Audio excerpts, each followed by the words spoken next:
Thank you for joining with me. We are in A Course in Miracles workbook for students.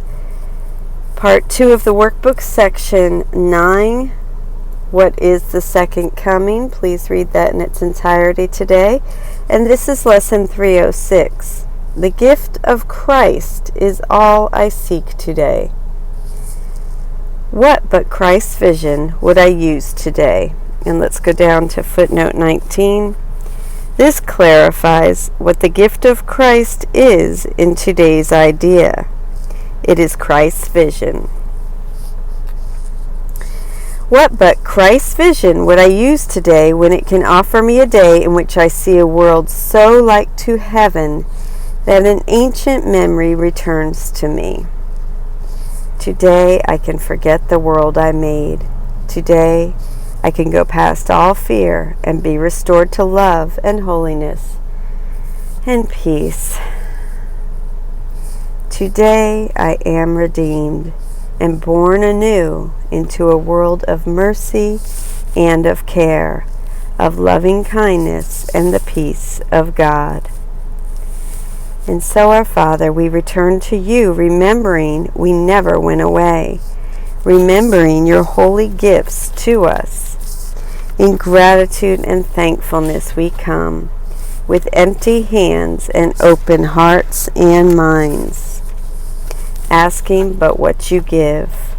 We cannot make an offering sufficient for your Son, but in your love the gift of Christ is his. And this is exactly what I needed right now. And now we will read Robert Perry's practice suggestion for today. Try to read the first paragraph of this lesson as if it were a diary entry of your own, as if it were a series of your own spontaneous thoughts. See if that doesn't change your experience of this paragraph. For an additional exercise, think of a series of situations in your life right now. With each one, note the main thing or things that you are currently seeking in that situation. Then say to yourself, the gift of Christ is all I seek in this situation.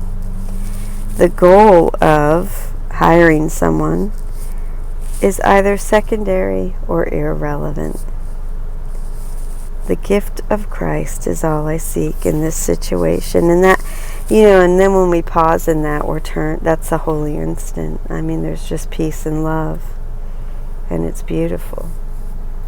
All right, and now let's go ahead and read the commentary by Alan Watson. And as you can see, I'm still hoarse. This is like the never-ending sickness. It's all that guilt. Commentary. Often these closing lessons of the workbook tell me that I can enter the real world today. Today I can forget the world I made. Today I can go past all fear and be restored to love and holiness and peace. And it is true, if the world so like to heaven is truly real, then it exists now and can be entered at any instant I am willing to do so. Yet these lessons to me and to many others seem to be speaking from a vantage point that is beyond our current reach. Most of the time I don't feel that I am on the verge of reaching the end of the journey. Do you? No. I may think that I would like to go past all fear, but that hasn't been my general experience to date. Only perhaps in a few holy instants, which is any moment we pause in the beautifulness of truth. So the lesson perhaps seem a little above my head, but really they aren't. The lesson for today itself implies a less than exalted state. It says that the gift of Christ is all I seek today. If I am seeking it, I don't possess it yet in full awareness.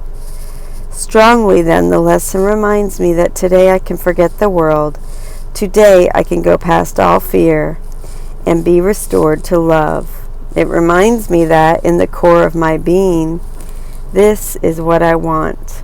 Aware I am not there, I need to be reminded that the goal I seek is truly possible, and not simply an idle dream. More than that, though, one of the means for our salvation the Course propounds is the holy instant.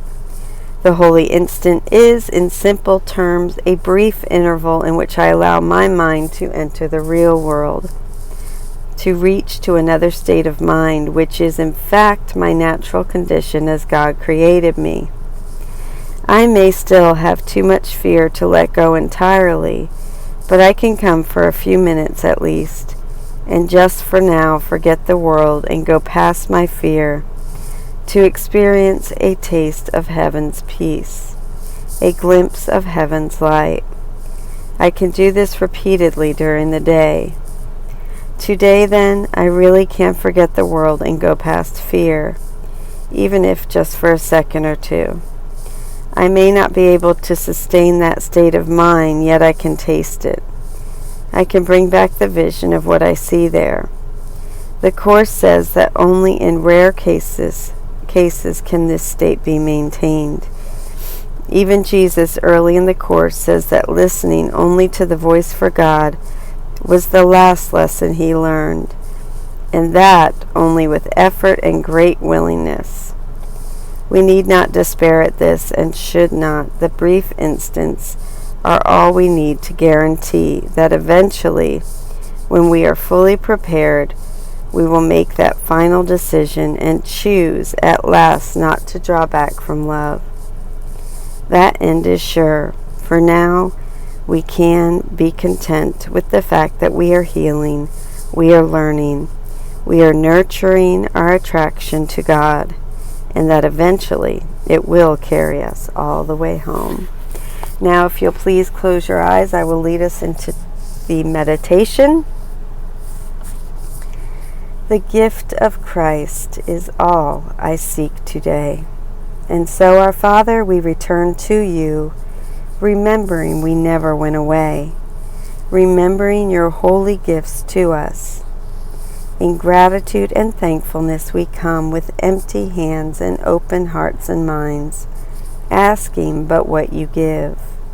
We cannot make an offering sufficient for your Son, but in your love, the gift of Christ is his. The gift of Christ is all I seek today.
Thank you so much for joining with me in that meditation. And now we will read what is the second coming, which is paragraph 3, sentence 2. This is Alan Watson's commentary.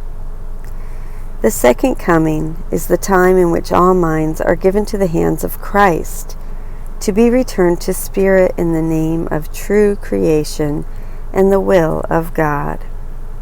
We are continuing from part 4, the list of descriptions of the second coming. 6. The second coming is the giving of all minds to Christ. The second coming is a corporate event in which every mind participates. One by one, in an exhilarating profusion, minds enter the realm of true perception and perceive the real world shown by forgiveness. Each newly restored mind draws all those around it to join in the circle of atonement until every last fragment of mind has been rejoined to the whole, or more correctly, each fragment recognizes its place as part of the whole. Salvation restores to your awareness the wholeness of the fragments you perceive as broken off and separate. The second coming is the culmination of this process. Thank you so much for joining with me today on lesson 306. The gift of Christ is all I seek today. I love you.